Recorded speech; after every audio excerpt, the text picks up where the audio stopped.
Hello and welcome to another quick tutorial from Premier EPOS. Today I'm going to show you how to add a product to a button in the new sales layout system. So log ourselves in and let's go to sales layout. Okay, let's maximize this so you can see it. Okay, so let's create a button first. So I'm just going to throw a button in like so.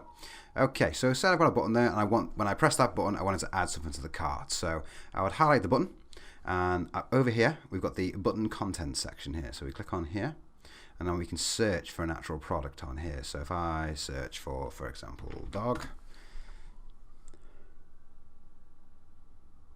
you'll then search my entire database with anything with dog in it, and there we have it. Okay, obviously you can narrow it down as well by type of item and supplier and what have you, but as for the test, we'll just select that for the time being. So I want to put obviously this item onto that button. So there's two ways of doing it. You can literally go up here and go add selected products to button up here, or you can do it via the tools section down here as well.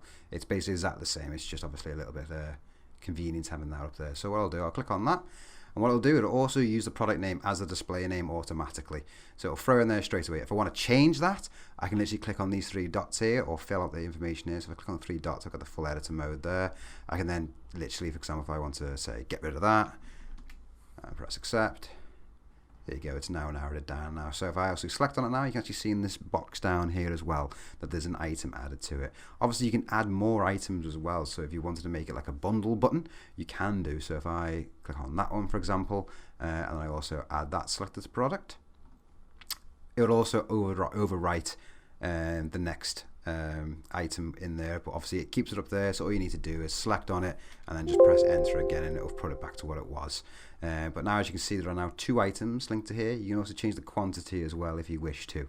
There's also a way of changing the order if you wish to. So for example, if I wanted that to go into the cart first, I can go move selected item upwards as well, so I can do that.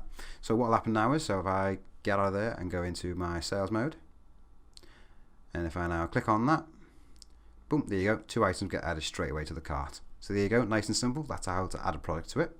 If I wanted also, I can also add a new product to a button as well as adding it to it at the same time. So if I created a new button here, for example, and if I wanted to quickly add something that I know it's not in the system, so searching for it wouldn't help at all. I know it's not in my system. I can click on here, which is insert new product and add to the button. So if I click on here, new section then pops up, give it a new item name, so I'll just call this dog toy. Do all the usual, you can put a barcode in there, selling price, put as much information as you wish to go in there. So at the moment I just want to create it and get it on a button straight away. So we'll accept it on there, and there you have it. It's created a new one. That's now straight onto your database straight away with all the details you added to it, and put it straight into the actual button as well. So if I close down now here, go back into here, there's my dog toy, click on that, boom, straight away, straight into my database, ready to rock and roll. And there you have it, nice, quick and easy one there for you. Don't forget to share, like and subscribe. Check us out next time. Take care.